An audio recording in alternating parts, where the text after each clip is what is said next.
Schöne Landrich und Ehre. Meus amigos da Legião da Santa Cruz, salve Maria, viva Cristo Rei.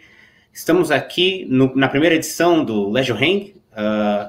Eu sou o Carlos Felipe e comigo o nosso estimado professor Rafael Queiroz. E hoje nós vamos ter aqui uma conversa sobre a crise no leste europeu, que já se desenrola há mais de um mês, e há anos, na verdade, e que nós gostaríamos muito de falar a respeito para todos os ouvintes da Legião. Professor Queiroz, como você está? Tudo bem? Tudo bem, viva Cristo Rei, saudações a todos. Então, como você disse, né, é um conflito que já vem de longa data, aí de 2013 para cá, né, desde que o Euromaidan, aquela revolução colorida, financiada pelos Estados Unidos e pela União Europeia, aconteceu na Ucrânia, gerando toda essa instabilidade. Eu acho que é importante ressaltar isso, porque as análises da grande mídia corporativa, tem por aí, né, BBC, CNN, Globo, Reuters, etc., passam ao largo desse assunto, passam ao largo desse tema, desse fator, desse evento, que, ao meu ver, é a causa basal dessa guerra. Né? Se não tivessem feito essa revolução colorida dentro da Ucrânia, a situação ali hoje seria uma situação de tranquilidade, né? E não a que nós vemos hoje. Então, aqui, obviamente, eu não estou tomando partido nem de um lado nem do outro, mas a gente precisa entender quais são as razões profundas dessa crise. E eu, particularmente, não vejo, né, da parte da Rússia, assim, uma culpa no que tange a ser a causadora desse conflito. Quer dizer, ela, bem ou mal, está defendendo seu espaço vital, né, sua segurança. Isso não quer dizer que a Rússia não possa vir a cometer atrocidades ali na Ucrânia, que abusos não possam vir a ser cometidos, violências, né, excessivas. Mas me parece que a questão está muito clara. Cercaram a Rússia, a OTAN cercou a Rússia, né, os Estados Unidos criou toda uma situação de insegurança, e aí, obviamente, que um país como a Rússia, como uma potência nuclear, se sentindo acuada, ela vai reagir. E isso vai acabar refletindo na vida dos civis. Né? Infelizmente, a gente lamenta, mas é a realidade. Né? Então, como de praxe, a gente não pode confiar naquilo que a mídia nos diz, né? Especialmente como católicos, a mídia não vai dar um ponto de vista católico da situação e nem vai nos contar a história toda, né? Eles vão mostrar o lado deles e nós, sem tomar lado, conseguimos ter uma análise imparcial, né? Ou melhor dizendo, parcial para o lado católico, né? E a Ucrânia e a Rússia, como você falou, ambos podem ter, a Rússia pode ter cometido ou estar cometendo erros, mas não é só o lado russo que está errado, a Ucrânia também tem sua parte de culpa, Estados Unidos, OTAN, Europa, e a Rússia não é necessariamente a vilã da história. É isso mesmo? É isso aí. Eu acho que a gente, para analisar um fato dessa magnitude, né, dessa complexidade, não dá para a gente cair nesse maniqueísmo de o bem versus o mal. Embora a gente possa considerar, por exemplo, até que ponto, né, essa ação da Rússia é justa, né, dentro do ponto de vista da guerra justa. Santo Agostinho, quando fala de guerra justa, ele fala de guerra defensiva.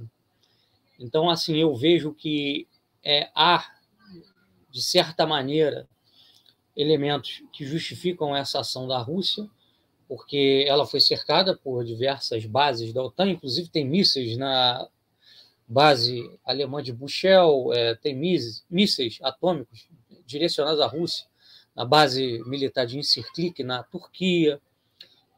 Você tem diversos países como Eslováquia, Polônia, aqueles países bálticos também que foram integrados à OTAN e que, enfim, eu não sei se chegam a ter bases de mísseis atômicos, mas tem bases militares da OTAN. Então, obviamente que há uma questão defensiva aí. Né? O que eu acho que a gente pode discutir nisso tudo é se Putin deveria, por exemplo, atacar Kiev, atacar a capital, invadir a Ucrânia, né? Existia ali uma questão em Donetsk e Lugansk, né? Luhansk, enfim, como preferir. Tinha uma vasta população ali de origem russa que queria se separar da Ucrânia, porque existe dentro da Ucrânia um sentimento anti-eslavo, já bem desenvolvido, embora eles sejam eslavos, né? O que é interessante. Existe uma vasta camada da população ucraniana que se identifica com o Ocidente, que não se vê ligada, né, à cultura eslava, e daí você vai entender também porque o desenvolvimento de certos grupos neonazistas ali, né, como o Azov, o Pravik Sector, etc. e tal, né, que vão reforçar uma identidade ocidental, anti-eslavo e tal. A gente sabe que dentro do pensamento do NSDAP, de Hitler, etc., existia mesmo uma aversão ao eslavo, né?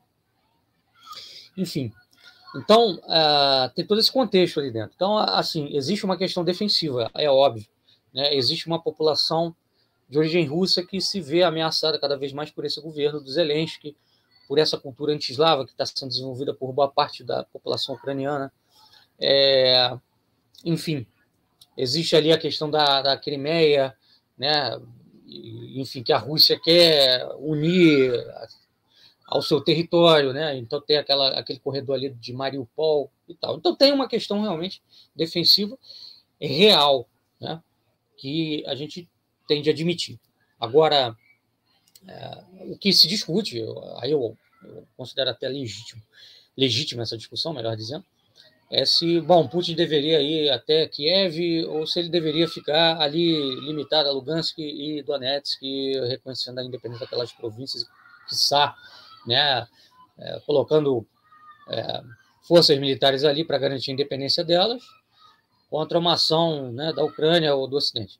Enfim, então, acho que isso que dá para a gente discutir.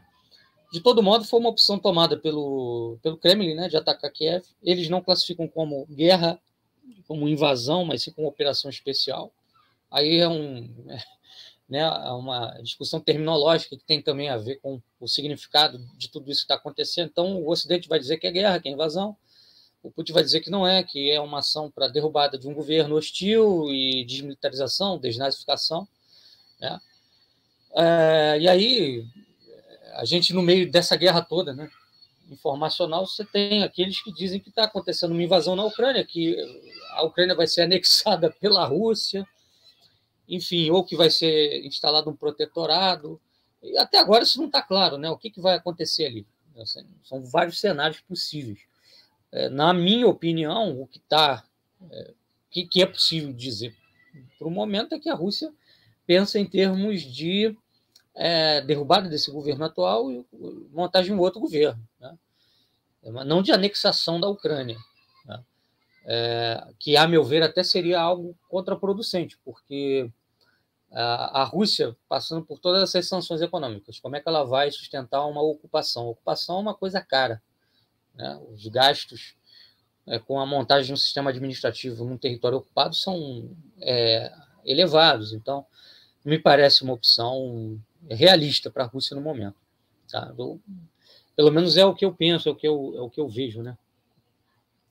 Sim, e isso é muito interessante porque nós estamos discutindo esse assunto do ponto de vista dos interesses nacionais de diversas nações, Rússia e Ucrânia, e eu acho que vale a pena também olhar para os interesses dos países que estão sancionando a Rússia, os países da OTAN, Estados Unidos e a União Europeia, que nós vamos tocar nesse assunto em instantes, e também, mais à frente, tocaremos na questão do ponto de vista não nacional, mas religioso, da questão sob o ponto de vista do Patriarcado de Moscou, que você já mencionou, mas também da Igreja Católica, não só a Igreja Católica na Ucrânia, mas a Igreja Católica Universal.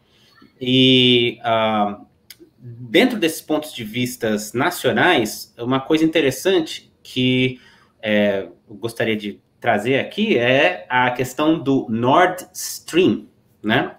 Que seria o gasoduto conectando o noroeste da Rússia à Alemanha, que, devido aos desenvolvimentos recentes, foi cancelado.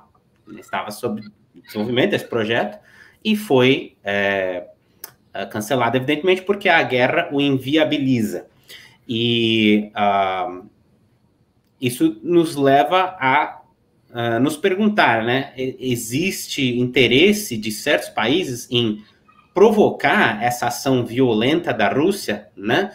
Para que esse petróleo russo não chegue ao Ocidente Europeu, para que esses países obtenham vantagem com a ausência desse gasoduto? Sim, você está fazendo uma pergunta, né? Existe interesse aí, óbvio, né? Os Estados Unidos teria, por exemplo, a possibilidade de fornecer esse gás que a Rússia não fornece, porém não imediatamente. Ele teria que fazer um investimento pesado aí numa logística de transporte marítimo para compensar a perda do gás russo pela Europa. Segundo alguns especialistas, Carlos, isso levaria de 7 a 10 anos, ou seja, levaria um tempo considerável. Então, a Europa não teria como cortar de vez o fornecimento do gás russo, porque ela ficaria em severa crise, né? E num contexto de economia tecnológica, você precisa de fonte de energia. Fonte de energia é basal para uma economia tecnológica, né? Sem isso, você retroage à civilização que nós estamos vendo agora, não tem condições de sustentar. Então, interesse existe, sem dúvida alguma, porque os Estados Unidos, substituindo a Rússia, isso traria investimentos pesados aí, que levantariam o emprego, né, a economia americana, que vem perdendo espaço nos últimos anos, obviamente a gente sabe disso, né, para a China e para outros centros mais dinâmicos. Mas, assim, se a gente for olhar em termos de Europa, né, isso levaria aí mais ou menos 10 anos para a Europa recuperar, para a Europa ter o fornecimento de gás que ela tem hoje, né, por parte da Rússia. Ou seja, a população europeia estaria disposta a ficar 10 anos vivendo um contexto de inflação, né, e de corte energético. Aí é que é a questão, porque assim, o europeu está acostumado com o bem-estar, o conforto material. Não é possível comparar um europeu com um russo, né? O russo, apesar dos pesares, apesar dele ter ali um impacto, sim, da cultura moderna, ocidental, etc. e tal, essa cultura do consumo que existe, ela não tem o mesmo impacto que ela tem na Europa, onde a elite e a classe média estão acostumadas a levar uma vida muito mais confortável. Então, o corte do gás russo vai trazer desconforto, vai trazer empobrecimento, né? Vai trazer perda da qualidade de vida e, obviamente, isso aí também pode trazer como consequência o advento de movimentos nacionalistas na Europa, né? Que já vem se insinuando há algum tempo e podem tomar corpo de vez, né? Eu acredito assim que se houver a eleição da Marine Le Pen na França, tá, vai ficar muito difícil de a Europa levar adiante esse projeto de ruptura com a Rússia, porque a Alemanha é amiga do Putin, é amiga da Rússia, tá? E aí acabou, né? Porque a França fora da União Europeia, acabou. A Alemanha sozinha não sustenta esse negócio, né? A Inglaterra já está fora, então se a França sair, acabou. Então, eu acho que tudo vai depender muito disso, né? Me parece que a eleição francesa é esse ano também. Então, se isso se consubstanciar, se a Le Pen ganhar, aí a Rússia vai ter uma vantagem significativa e vai ficar muito difícil para os Estados Unidos suster, né, essa coisa de, vamos lá, vamos substituir aqui o gás russo pelo nosso gás. Enfim, mesmo que não tenha, né, mesmo que o Macron ganhe aí, ou outro ganhe no lugar da Le Pen, a pergunta que fica, a Europa vai conseguir ficar durante 10 anos sem ter o mesmo nível de fornecimento de gás que tem hoje? Como é que ela vai substituir isso aí? Não vai, né? Então, vai ter corte, vai ter redução. energética, e isso vai impactar na indústria europeia, na qualidade de vida. E aí é um risco, porque como é que você vai sustentar esses governos, né? Num quadro de crise econômica e social, né? Então, assim, ao meu ver, o interesse econômico existe, sem dúvida alguma, tá? Mas para ele ser, esse interesse norte-americano, para ele ser consubstanciado ali, não vai ser tão fácil, não. O cenário é bem complicado para o Biden, para os Estados Unidos, para a Europa. Eu acho muito mais provável da Rússia aguentar o tranco das sanções do que o Ocidente suportar, né? Porque eu estava vendo agora, né, a questão dos fertilizantes aí da Rússia, que são uma ferramenta fundamental para a agricultura no mundo todo. Então, sem esses fertilizantes, a agricultura no mundo inteiro vai sofrer. Você vai ter queda de produção, você vai ter fome, você vai ter alta dos preços dos alimentos. Isso vai impactar no mundo todo, né?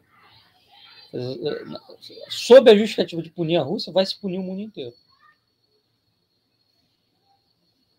Entende?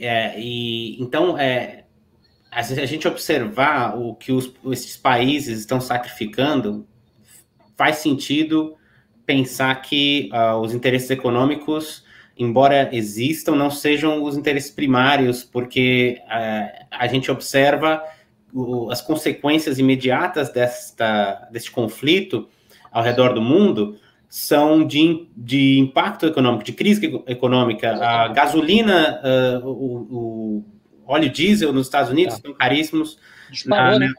Na Europa, os fertilizantes, até o Brasil, né? E nós vamos chegar a comentar sobre os interesses brasileiros também nessa questão. Mas é interessante, e obrigado por ter comentado para essa questão econômica, porque o petrodólar parece ser, ou melhor dizendo, não nem parece ser, mas sem dúvida, teve uma mão nesse conflito, já que essa disputa entre Ocidente e Rússia já se arrasta há mais de 10 anos, e a Ucrânia se encontra no foco desse conflito por ser essa ponte entre o Ocidente e o Oriente, né? Se quiser chamar dessa forma, e acabou sendo um país que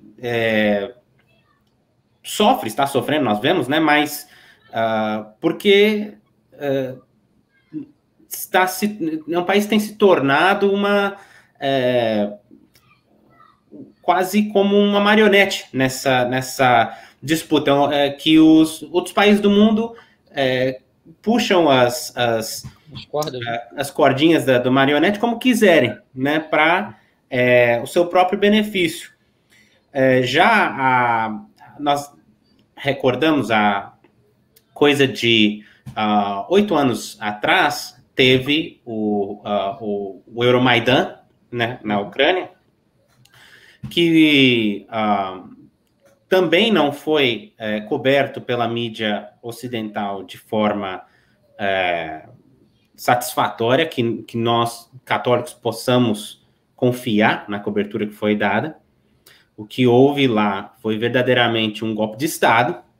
O povo ucraniano, expressando-se por meio do voto, deixou claro que desejava uma aproximação com a Rússia, elegeu um governo, isso em 2010, mais próximo da Rússia. O Ocidente não gostou e, como você muito bem colocou, instigou uma revolução colorida lá que deu... foi o estopim de toda essa crise que nós estamos hoje. Então, isso não é de agora, né? Na época, quem estava no governo nos Estados Unidos para puxar as cordinhas era o presidente Obama, né? E parte do seu governo era justamente o atual presidente, que é Biden, que ele era o vice-presidente na época, né? E isso está e já tem vindo à tona há bastante tempo, mas não está sendo noticiado na mídia brasileira, não se fala a respeito disso, o papel que Biden teve, já que, por meio do seu filho, que foi enviado para a Ucrânia para representar os interesses americanos, eles criaram um esquema de corrupção, basicamente, com uma empresa de fachada ucraniana chamada Burisma, a qual o filho do atual presidente, então vice, pertencia à diretoria dessa empresa, né? Recebia coisa de 1 milhão por ano, né? Uhum. Fizeram a Revolução Colorida lá, porque o governo, né, que estava no poder, por ser mais próximo da Rússia do que do Ocidente, não gostava daquilo, queria investigar, instauraram um governo, ou impuseram, melhor ainda, um governo que não queria investigar o esquema, né, que mandou os procuradores ucranianos engavetarem, né, cortou as boas relações com a Rússia, e a Rússia se viu obrigada e foi lá, tomou a Crimeia, né? Houve, após isso, uma mudança de perspectiva nos Estados Unidos, né? O governo de oposição foi eleito com Trump. Então, durante esse período, o esquema foi tirado, né, dos planos, né? Porque eles já não estavam mais no poder, os seus artífices. Porém, e isso é uma coisa curiosa para o brasileiro saber, nos Estados Unidos, a mídia não parava de taxar Trump de amiguinho, carne e unha de Putin, né? Putin.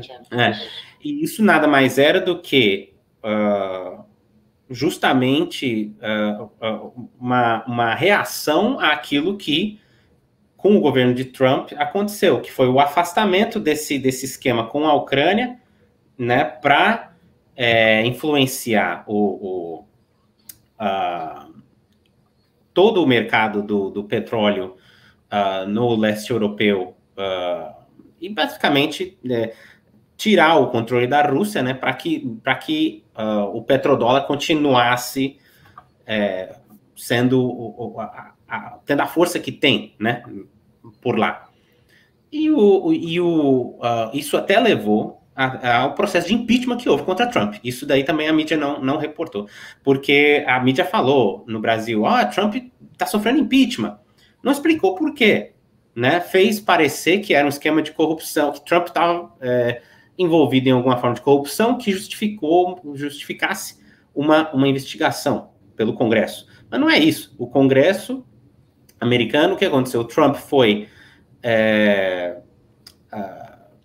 lá e tirou a embaixatriz americana na Ucrânia, que estava envolvida, e pediu investigações a respeito desses esquemas. Ele falou explicitamente, Hunter Biden tem que ser investigado. Hunter Biden é o filho de Joe Biden.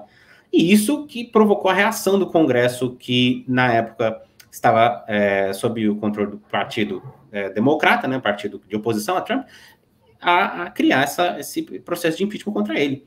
Agora que Biden voltou ao poder, o esquema volta, né? E logo de cara eles querem, e como eles vão dessa vez, já que eles perderam a posição de poder que tinham, né? Agora que eles voltaram, como é que eles vão conseguir fazer esse esquema, conseguir o regresso desse esquema? Vai ser pressionando a Rússia por meio da OTAN, por meio da pressão geopolítica, né? E isso é uma coisa que até partidários do Ocidente reconhecem, né? Eu gostaria de até trazer aqui o fato de que o vice-presidente do Brasil, o general Milton Mourão, que, obviamente, tem aparecido na mídia como um defensor da Ucrânia, né? Contrário à Rússia, aliás, defendendo até intervenção militar para que solucione o conflito. Ele chegou a falar que as sanções não são suficientes. Foram as palavras que o general Mourão utilizou, né, vice-presidente Mourão. Mas antes, o que ele tinha falado é que a OTAN estava errada. Ele mesmo admitiu que a OTAN não devia estar provocando a Rússia do jeito que estava. E foi criticado por apoiadores de Bolsonaro por ter dito isso na época, né? Aí, o que aconteceu, e curioso, né? Porque no Brasil nós estamos vivendo essa loucura neoconservadora na política, né? Os apoiadores de Bolsonaro começaram sendo completamente contrários à Rússia, e aí assim que Bolsonaro se expressou como sendo neutro, né, eles tiveram que adaptar sua posição, né? Não, nós continuamos contrários à Rússia, mas o negócio é que, assim, Zelensky, ele é um comediante, ele não é um bom líder, então eles ficam meio que em cima do muro, né? Então, eu sei que eu despejei aqui um caminhão de informação, Queiroz, um monte de coisa, OTAN, Hunter Biden, Mourão, Bolsonaro, mas se você tiver algo a comentar, qualquer coisa a respeito disso daí que eu falei, fica à vontade. O que eu queria lembrar a respeito disso tudo é o seguinte, quanto à Crimeia, o caso da Crimeia, né? Não sei se minha voz está saindo aí. Tá saindo. Está saindo, tá bom. Então, o que eu queria comentar a respeito desse assunto todo, sobretudo a respeito da Crimeia, é que a população da Crimeia fez um referendo querendo se unir à Rússia, né? Então, começa por aí. A Crimeia tem uma maioria russa, e quando aconteceu o Euromaidan, eles preferiram ficar unidos à Rússia do que permanecer, né, ligados à Ucrânia. Então, isso é preciso ser dito. Com relação a tudo isso que você falou, né, do Bolsonaro manter-se neutro, etc., é o caminho, né, para o Brasil até poder, quem sabe, mediar isso daí. Porque se você toma um partido de cara, você não consegue fazer aquela diplomacia da cooperação, do diálogo, né, e de tentar resolver a coisa da forma mais pacífica possível. Muita gente da mídia aí, né, essa mídia vendida aos interesses norte-americanos, aqui no Brasil, sobretudo o Globo News, fez uma crítica ao Bolsonaro por ele não tomar partido. O que é muito interessante, porque quando o Trump era o presidente, dizia-se assim, não, que a política externa brasileira tinha que ser não ideológica, tinha que ser pragmática, então não podia ter um alinhamento automático ao governo Trump. Agora tem que ter um alinhamento automático ao governo Biden, né? Tem que ter um alinhamento automático aos interesses dos Estados Unidos. Isso é um absurdo, né? Quer dizer, o que mostra que o jornalismo aqui no Brasil virou um puxadinho do Partido Democrata, já não se tratam mais de noticiar fatos, né, mas sim de passar narrativas. E eu me lembro bem a partir disso daqui que a gente está falando, né, de um fato ocorrido na Guerra do Iraque, 2003, quando o George Bush justificou a invasão do Iraque, dizendo que tinha armas de destruição em massa. E tinha um jornalista na CNN, na época, o Eric Margolis, que foi demitido da CNN, porque ele foi um dos poucos jornalistas a se levantarem dizendo o seguinte, não existem provas consistentes de armas de destruição em massa por parte do Iraque que justifiquem uma ação militar desse tipo. Teve um ataque da Al-Qaeda e tal, era justificável que os americanos fossem atrás dos responsáveis, a gente entende isso. Agora, justificar uma invasão do Iraque, né? Porque não foi só um ataque ao Iraque, foi uma invasão do Iraque durante 2 décadas, praticamente. Enfim, com base numa mentira. E aí quem financiou toda essa mentira foi aliás, quem financiou a gente sabe, foi o governo americano sob Bush. Né? Mas quem participou disso? A Fox News, né, do Rupert Murdoch, a CNN, a BBC, a CBS, enfim, vários canais norte-americanos que os canais aqui do Brasil, sobremaneira a Globo, né, sobremaneira a Globo News, que dá uma cobertura mais assim para a classe média, reverbera. Então, todos esses fatos não aparecem. Quer dizer, o Brasil tem que tomar partido, que é um absurdo, o Brasil não tem que tomar partido nenhum, até porque, assim, acho que o Brasil, de todos os países que tem aí, é o mais indicado para fazer uma mediação. Por quê? O Brasil não tem nenhum interesse direto econômico com Rússia ou com Ucrânia. Né? Aí vão falar, não, mas tem uns fertilizantes russos que o Bolsonaro agora foi lá em busca disso. Bom, mas o mundo inteiro depende disso aí. Então, não me vem com essa que o Brasil tem uma relação privilegiada com a Rússia em face a fertilizante. A China, que se apresentou aí como um país para fazer a mediação, como um árbitro, né? Dizendo, não, olha, a Ucrânia realmente está ressentida porque teve seu território atacado, mas também tem que entender que ações da Ucrânia, que é vizinha da Rússia, vão reverberar na Rússia e pode ser que a Rússia não se sinta segura e vai ter o que tem. Está tendo agora. Então, assim, a diplomacia chinesa foi das diplomacias aí desses países mais poderosos a mais sensata. Né? Até o deputado lá, Luiz Felipe de Orleans Bragança, me surpreendeu. Ele falou que a posição do ministro do exterior da China foi bem sensata. Ele não tomou partido dos Estados Unidos, né, que geralmente é o que ele faz. Enfim, ele foi uma figura aí que me surpreendeu nesse contexto todo. Enfim, mas a China tem uma aliança militar com os russos, né?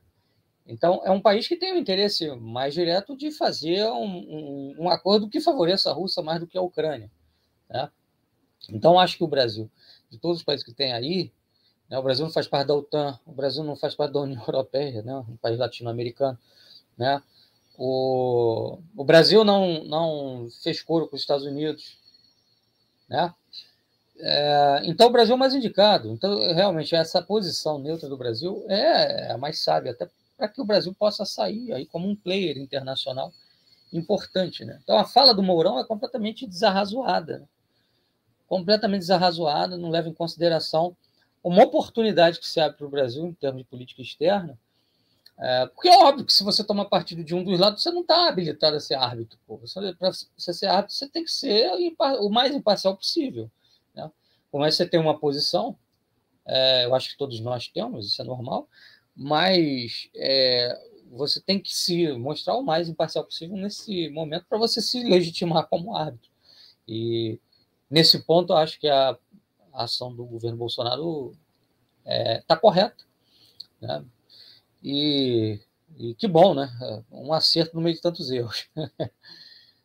Graças a Deus, né? E é uma coisa atordoante assistir as mesmas pessoas que defendem esses conflitos, como o que você acabou de citar, a guerra no Iraque, né?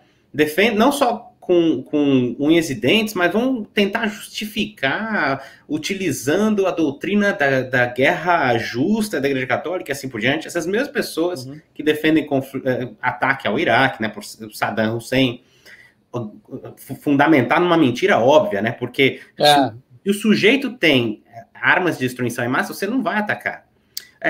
Você observa, por exemplo... Pois isso é fundamental. Pergunte, isso tem nome. Pode ter uma retaliação, né? Claro, isso tem nome, isso se chama deterrente nuclear. Se você perguntar para os Estados Unidos por que os Estados Unidos não invadem a Coreia do Norte, é porque a Coreia do Norte tem...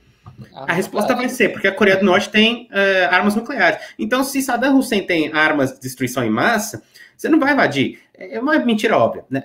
Sobremaneira, porque o Iraque não tinha nada a perder se ele atacasse com armas nucleares, caso ele tivesse, né? O Iraque já vinha sendo sancionado desde 91, aquela primeira guerra do Iraque. A economia estava combalida por causa disso. Então, assim, o que ele tinha a perder se ele atacasse Nova York, Boston, Chicago, Nova Jersey com armas nucleares, nada. Exatamente. Lança uma opção sanção, né? O Iraque, a Síria, tá certo? Tantos outros conflitos passados também, como Vietnã, Estados Unidos no Vietnã, o lançamento das bombas sobre Hiroshima e Nagasaki, e muitos outros. Tá cheio de gente aí, dita católica, defendendo isso daí, e agora rasgando as vestes, porque a Rússia invadiu a Ucrânia. Mas espera lá, por mais que nós tenhamos nojo dessa violência, ao mesmo tempo, a Rússia ela foi provocada, não foi gratuito. A Ucrânia, ou melhor dizendo, Zelensky, que não é um bom representante do povo ucraniano, ele não é cristão. Aliás, ele e seu primeiro-ministro não são cristãos. E, como nós já falamos, um governo imposto, um governo fantoche, imposto pelo Ocidente após uma revolução colorida. Bombardeou Luhansk e Donetsk, que são regiões que falam russo e de longa data já querem a sua independência, né? Além disso, houve as provocações de união com a OTAN e assim por diante. Então não foi uma coisa que não foi provocada, que foi gratuita, né? Zelensky é um sujeito desprezível, cujo avô pertenceu ao Exército Vermelho, né? Um revolucionário, né? Um dos artífices do Holodomor. Então essa gente vai falar assim, não, mas a Rússia... Putin é ex-KGB. Putin é ex-KGB. Tá, e o Zelensky... Zelensky. Ele é um santo, né?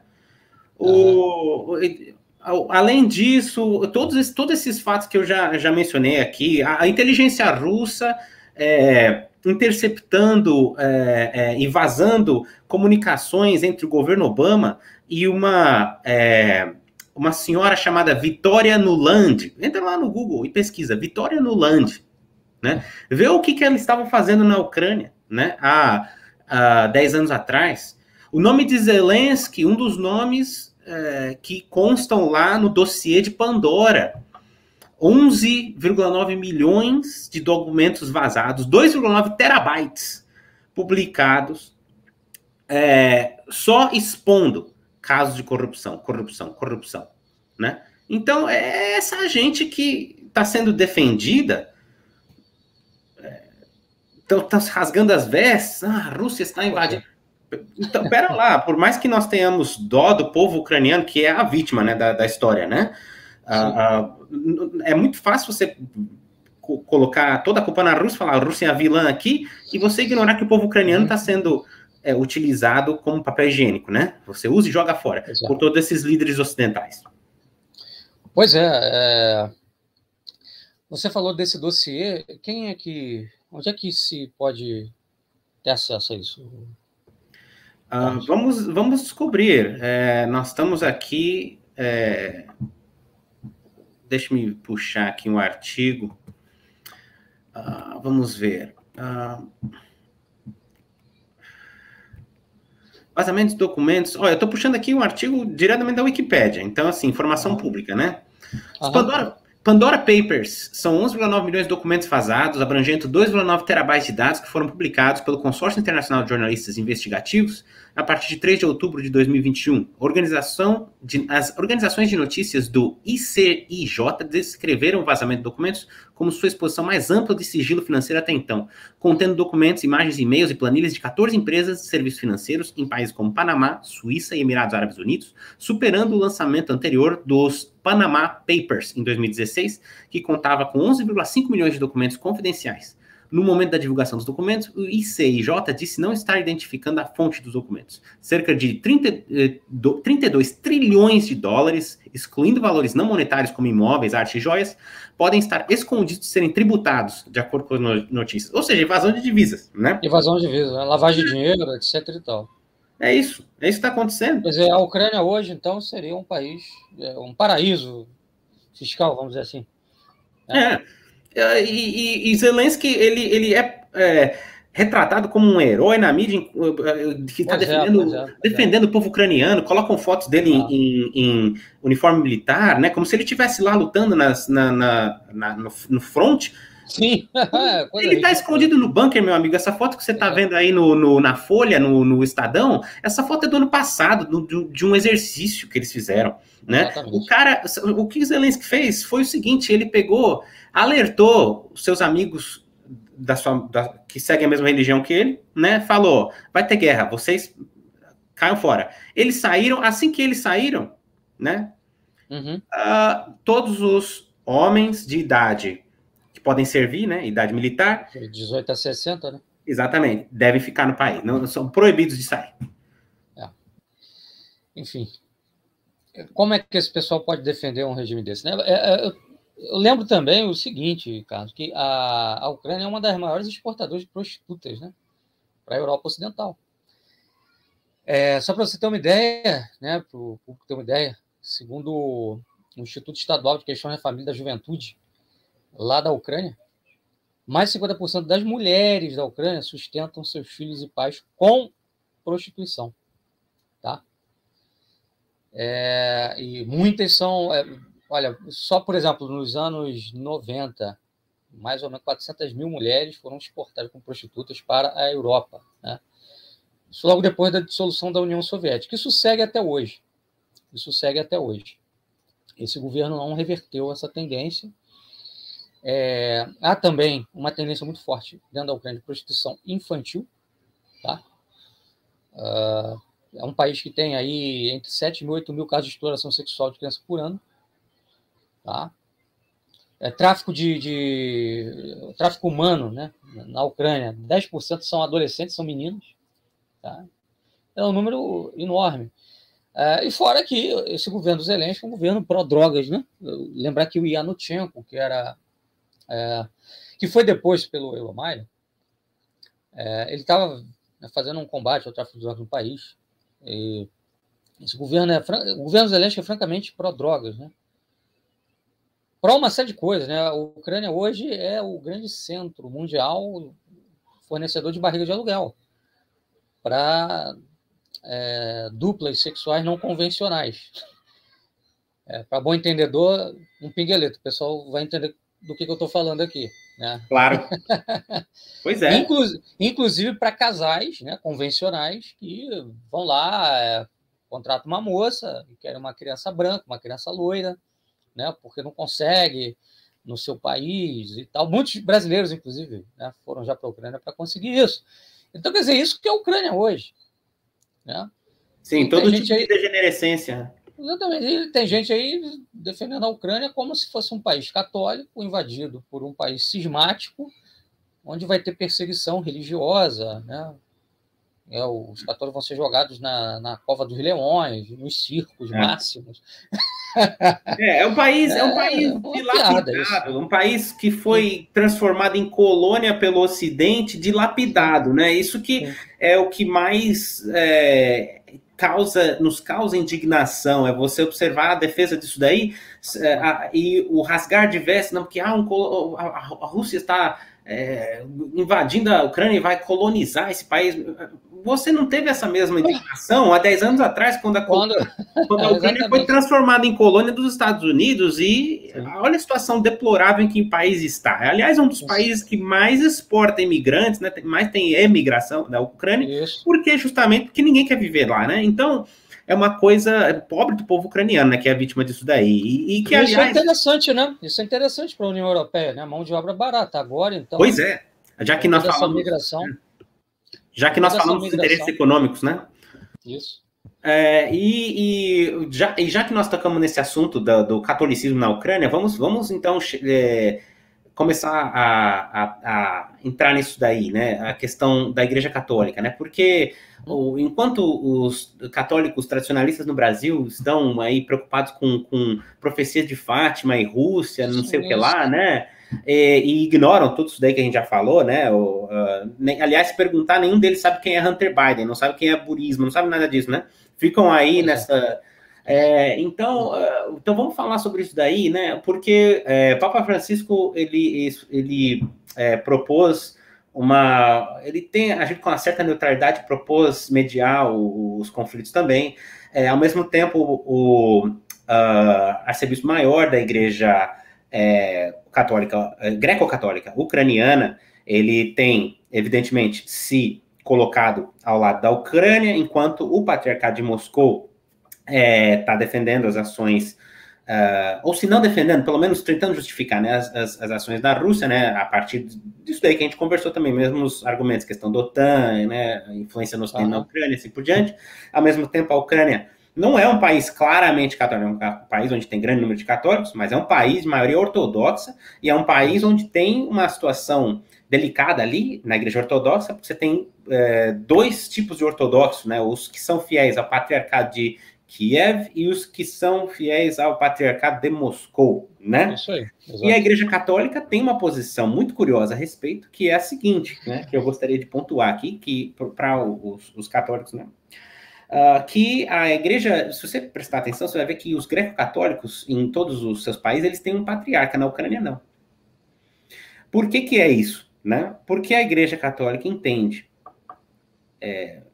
muito claramente que não tem que ter patriarca ali, porque se tivesse que ter, já teria colocado um. Já teria, ou colocado, ou já teria elevado o atual arcebispo maior ao título de patriarca. Por quê? Porque a Igreja Católica não reconhece que a Igreja Ucraniana por si só, uma coisa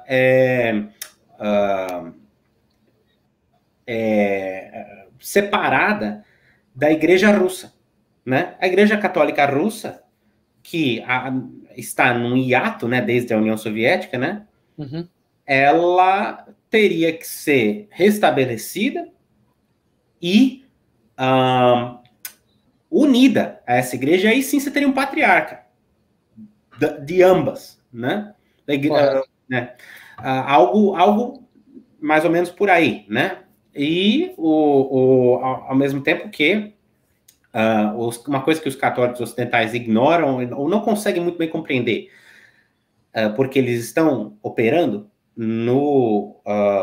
na sintonia do liberalismo ocidental, né? Eles estão pensando em matéria de liberdade religiosa, eles vão lá e acusam, como você já falou, né, a Rússia de perseguição aos católicos, que de fato há muitas disputas entre o governo russo e a Igreja Católica, que, é claro, a Igreja Católica tem razão.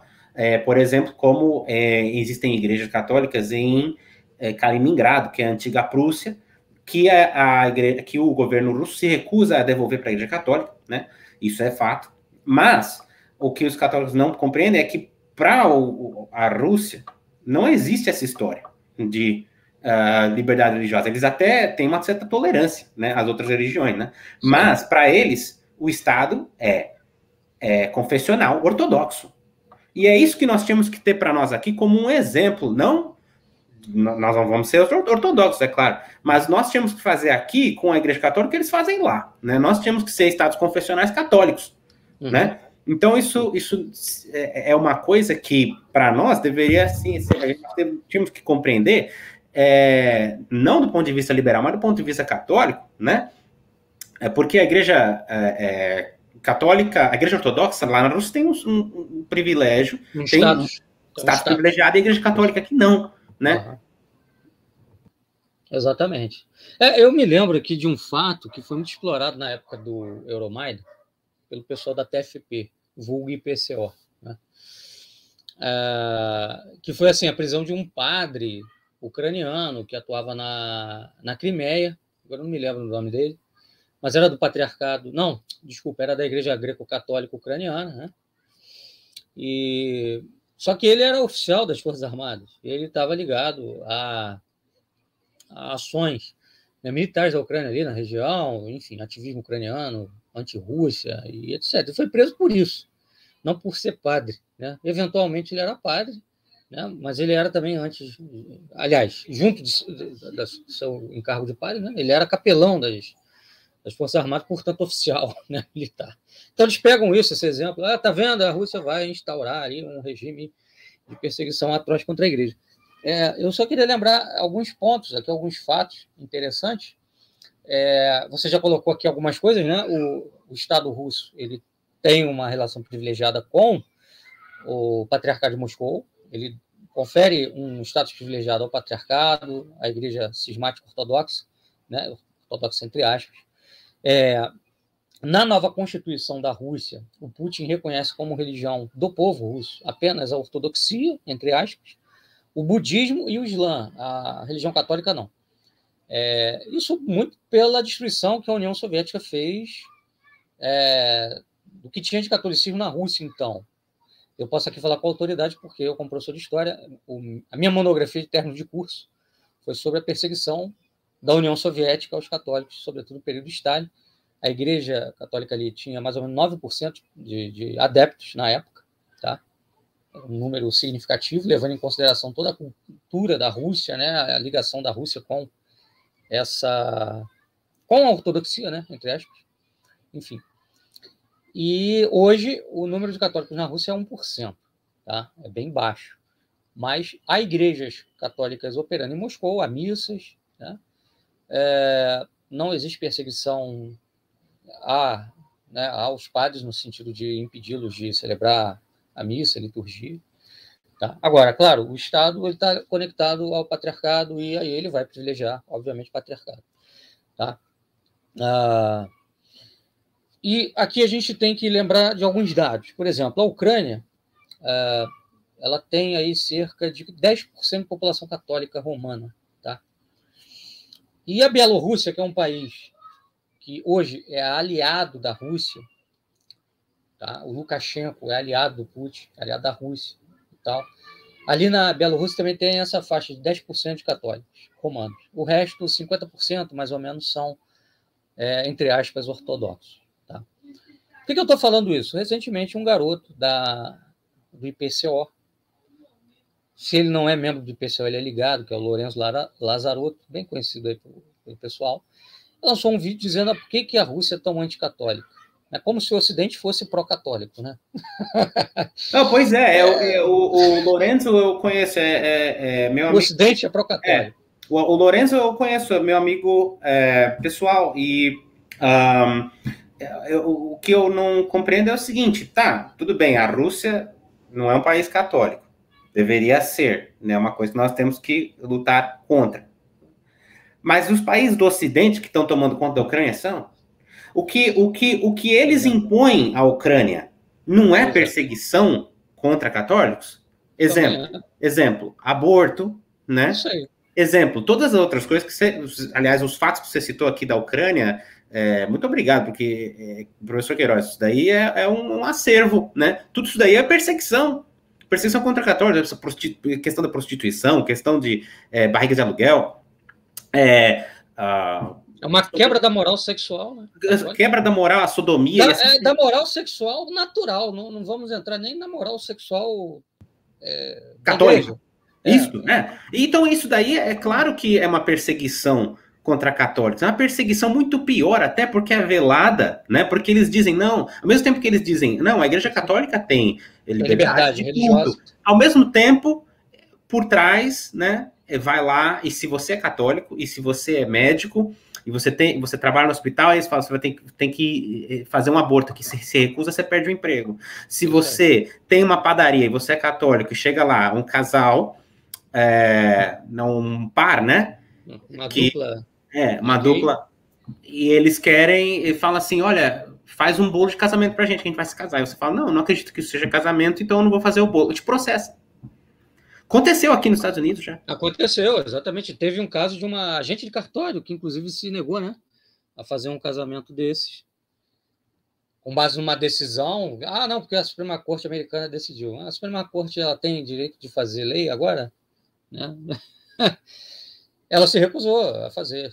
E aí ela foi presa, parece. Enfim. Então, essa posição desse rapaz algumas outras pessoas, é completamente sem sentido, nonsense. Porque eles dizem assim que, bom, a Rússia vai invadir a Ucrânia. Bom, isso não está claro ainda se vai invadir. Porque o que a gente tem ouvido da parte do Putin aqui, o objetivo é desmilitarizar a Ucrânia, criar um novo governo ali, não é ocupar a Ucrânia, tá? Pode ser que aconteça de ocupar a Ucrânia, sim, mas é o que a gente estava conversando. Eu acho muito, muito difícil isso acontecer, porque a Rússia, sob sanção, ela vai ter um custo enorme. Se ela quiser ocupar esse país, quiser estabelecer ali um protetorado, vai ter que instalar um sistema administrativo, um sistema de governo, né? E o custo disso, que ela vai ter que estacionar forças armadas ali, é alto, pô. O protetorado é exatamente isso. O que é um protetorado? É um território protegido por um outro país que vai instalar ali, né? Nem os Estados Unidos conseguiram fazer isso no Afeganistão. Exatamente, com todos os recursos que eles têm. Na hora que saíram, o Talibã voltou ao poder. Pois é. Então, como é que a Rússia vai fazer isso? Sob sanção. É bem difícil. Então, o que provavelmente deve acontecer ali é, caso a Rússia vença, que é o mais provável, a derrubada desse governo, a criação de um novo governo, não alinhado à OTAN, não alinhado à União Europeia. O governo vai manter diálogo com a Rússia, né? E aí esse pessoal fica nessa histeria, não, vai ter perseguição a católicos se vier um governo mais pró-Rússia, mais próximo da Rússia. Bom, eu pergunto, está tendo perseguição agora, estritamente falando, né, de católicos sendo mandados para a cadeia aí, porque, sei lá, é contra aborto, é contra casamento LGBT? Na Rússia está tendo isso? Lá não está, né? Na Bielorrússia, que tem 10% de católicos romanos, não tem perseguição a católico nenhum. O país, inclusive, tem feriado católico. Por exemplo, o Natal católico, que é 25 de dezembro, que é diferente da data do Natal ortodoxo, entre aspas, que é dia 6 de janeiro, é feriado nacional, mesmo sendo uma minoria. E é um país alinhado ao Putin. Então, assim, eu recentemente até escrevi um artigo sobre isso. O Putin é uma ameaça aos católicos. Vamos lá, vamos pensar aqui em termos de um império russo sobre a Europa, se viesse a acontecer, né? Como é que seria isso? Vamos lá, na Rússia mesmo, dentro da Rússia tem budistas, tem islâmicos, né? E, apesar do status privilegiado do Patriarcado de Moscou, eles têm ali, né, eu até diria, mais liberdade religiosa do que aqui no Ocidente. Porque nenhum imã muçulmano na Rússia vai ser preso por dizer que, sei lá, né, o casamento é entre homem e mulher. Aqui a gente já está vendo isso. Aqui no Ocidente a gente já está vendo isso, né? Então, mesmo que a gente pensasse em termos de um império russo, sei lá, né, a Rússia vai impor um protetorado sobre a Europa, né? Os católicos da Europa, o que eles fariam? Né? Como é que eles ficariam? Não ficariam tão piores como estão agora, né? Sinceramente. A Hungria também, que é um país aí que tem um presidente luterano, que é o Orbán, que é um presidente também que mantém boas relações com a Rússia, tem lá 30% de católicos no país, romanos, e, né, não está acontecendo nada lá, né? Então, assim, eu me pergunto de onde vem toda essa histeria. E a gente só pode imaginar que venha de algum think tank americano que bota isso na cabeça desses caras, né? E aí, não, o segredo de Fátima. Tá, vamos falar do segredo de Fátima, vamos falar também, do segredo de Fátima não, vamos falar da questão dos erros da Rússia, né? Vocês tanto falam. E vamos falar da Testem Benevolente, de Leão XIII, que fala sobre a heresia do americanismo. Claro. Que é basicamente a heresia hoje do mundo ocidental. Sim, inclusive, que é, aliás, de maior autoridade, né? Claro. Porque claro. As aparições, por mais importantes que sejam, elas não são... não são de fé, né? Artigo de fé, claro, e o magistério é dogma, né? É isso aí. Então, assim, só para fechar, Queiroz, que nós já estamos chegando ao fim aqui do nosso Leisure Hang, eu gostaria de pontuar aqui que o então vice-presidente Biden, quando discursou no Fórum Econômico Mundial, não só ele se gabou das ações americanas de intervenção na Ucrânia, como ele acusou Putin de estar lutando contra a ordem mundial liberal. Né? Essa que é a acusação. Putin é um inimigo da ordem liberal. Né?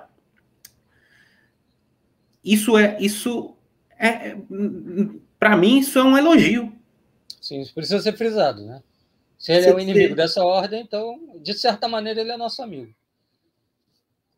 Mesmo que ele não esteja imbuído de todos os objetivos que nós estamos. De certa maneira, ele nos ajuda. Né? Então, ontem eu estava no trabalho e conversando com alguns professores sobre isso. Alguns tomaram uma posição mais pró-Ucrânia, outros mais pró-Rússia. Eu dizia, olha, independentemente do que possa vir a acontecer disso tudo, é importante uma Rússia poderosa, porque ela freia o Ocidente. Né? E é muito pior um mundo unipolar, um mundo com um único poder dando a ordem mundial, no caso dos Estados Unidos, do que um mundo bipolar. Vamos né, pensar no retorno de uma bipolaridade. Tá? Eu, como professor de história, eu posso lembrar aqui uma série de coisas que, por exemplo, se não fosse a Guerra Fria, não teria acontecido. Então, eu lembro que muitos direitos, muitas conquistas, por exemplo, dos trabalhadores, só vieram assim pô, no mundo liberal, capitalista, porque tinha o comunismo, tinha o temor do comunismo. O temor do comunismo na Guerra Fria criava a necessidade de você atender o trabalhador, dar alguma coisa, para que ele não se sentisse encantado com aquele canto de sereia do socialismo. Né? Eu lembro, por exemplo, que aqui no Brasil, o Juscelino Kubitschek, ele chegou a pensar em ir à União Soviética para conseguir valores para financiar o desenvolvimento nacional, né? E ele simplesmente usou isso como arma com os americanos. Olha, se vocês não me derem o que eu estou precisando aqui para financiar saneamento e infraestrutura, eu vou procurar a União Soviética. Pô. E aí eles deram, eles entregaram, né? Ainda que há juros e tal, enfim. Mas entregaram alguma coisa. Então, um mundo bipolar, mas é uma bipolaridade que a Rússia é cismática. Meu amigo, não me interessa se a Rússia é cismática ou não. A gente está num cenário péssimo, horrível. Então, a Rússia cismática, apesar de tudo, ela ajuda a equilibrar o jogo. Né? De maneira que você tem para onde correr no momento de sufoco. Né? Mesma coisa a China.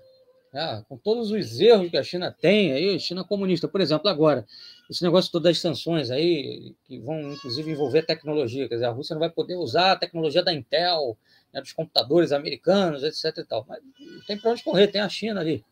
Né? Tem a Índia também, que já desenvolve tecnologia nesse sentido. Mas a Índia é hinduísta, a China é comunista. Beleza, mas a gente tem que saber se valer disso. Então, eu penso que a gente tem que pensar dessa forma, né, de certa maneira. E com relação à questão envolvendo aí os católicos, né, da Ucrânia e de outros países que podem vir a ser objeto, sei lá, de alguma ação da Rússia, eu acho que a gente tem que pensar o seguinte: quando a gente fala de Igreja Católica, a gente está falando de uma religião mundial, né? Nossa igreja é universal, é mundial. E a Santa Sé tem uma diplomacia, que ela tem que pensar também em termos de sobrevivência da igreja. Né? Então, se você começa a hostilizar a Rússia, que é uma potência nuclear, que é um país poderoso, militarmente falando, no sentido de, olha, a Rússia é inimiga dos católicos, olha, a Rússia vai perseguir os católicos, a Rússia vai massacrar os católicos, você vai fazer o quê? Você vai jogar a opinião pública católica mundial contra a Rússia. Né? Isso pode até reverberar negativamente, porque, sei lá, um território ocupado lá pela Rússia, um território que tem muitos católicos, em vez de você tentar chegar a um termo com o Estado russo, né? Você vai comprar uma briga. Não, a Rússia é o mal, né? O mal na Terra. E aí isso pode vir a prejudicar a própria sobrevivência da Igreja Católica nessas áreas. Né?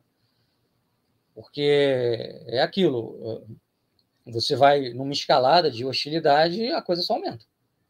Então, acho que a gente tem que pensar também em termos diplomáticos. Né? Que foi um pouco o que aconteceu ali no período, apesar disso ter sido mal aplicado, aquela Ostpolitik, né?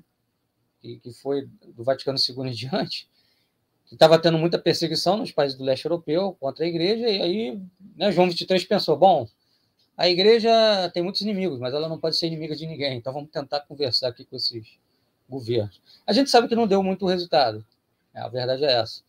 Mas também eu acho que porque a coisa foi muito mal conduzida. Mas a gente tem que pensar em termos de sobrevivência da igreja. Espera aí. A gente vai... Se a Ucrânia vier a ser invadida, aí ocupada pela Rússia, a gente vai fazer o quê? A pressão sobre a opinião pública mundial para apresentar a Rússia como um país que está massacrando católicos e aí como é que ficam os católicos lá dentro? Né? Eles vão bater de frente com o Estado? É suicídio isso aí. Então você tem que ter uma estratégia. Né? Mesmo que isso estivesse acontecendo, você tem que ter uma estratégia. Quer dizer, como é que você vai enfrentar o Estado, caso isso aconteça? Então eu acho que é por aí que a gente tem que pensar. Sem dúvida. E os interesses brasileiros também, né? Porque o Brasil não é um país isolado e é um país que tem relações com a Rússia, relações são boas, é um membro dos BRICS, né? E, além disso, é uma contradição você dizer, não, nós não vamos... manter relações comerciais com a Rússia. Relações com a Rússia, porque eles são um país cismático, enquanto você defende relações com os Estados Unidos, que é um país maçônico, né? Tem que romper com todo mundo, né? Tem que romper com todo mundo, senão você faz algo como o que fez Bolsonaro com o mundo árabe, o mundo do Oriente Médio, né? Que estressou nossas relações com eles, sendo que eles são importantes parceiros comerciais do Brasil por algo que não só não faz sentido do ponto de vista católico, mas também não lucrou nada para a nação, né? Então, eu acho que esse é um ótimo lugar para nós encerrarmos nosso Legio Hang. Muito obrigado pela contribuição, professor Queiroz, e vamos agora nos despedir dos nossos caríssimos ouvintes da região da Santa Cruz. Salve Maria e viva Cristo Rei! Viva Cristo Rei! Até a próxima. Schön Land riech und der